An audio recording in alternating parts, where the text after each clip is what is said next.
Hello hello, क्या हुआ जी? कोई दिक्कत नहीं ना है? गाना होना चाहिए ना, जोरदार होना चाहिए। एक बार जोर से हल्ला करके हो चाहिए गाना। अरे दिल टूटे शीशा जैसा ओहे वाला गाना होई।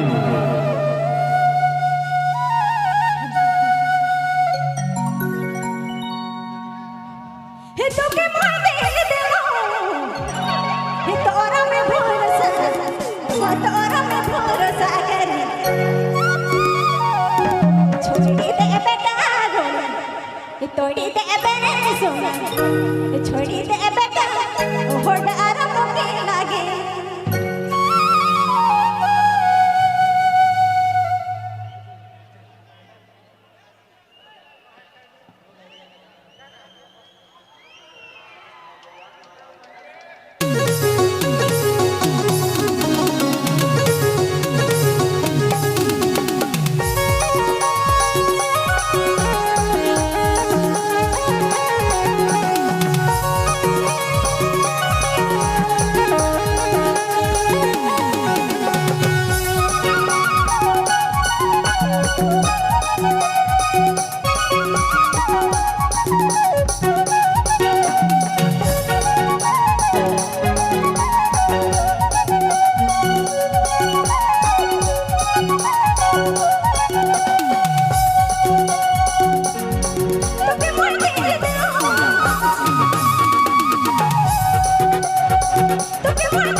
हेलो, बहुत बहुत धन्यवाद।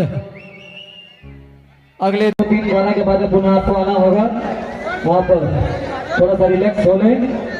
सुहाना दीदी, लेकिन उससे पहले यहाँ पे जितने भी मंच में मंचासीन है, हमारे प्रमुख 1-2 लोगों को छोड़कर, जैसे कि हमारे बेटू दादा हैं, उनके बगल में बैठे हुए हैं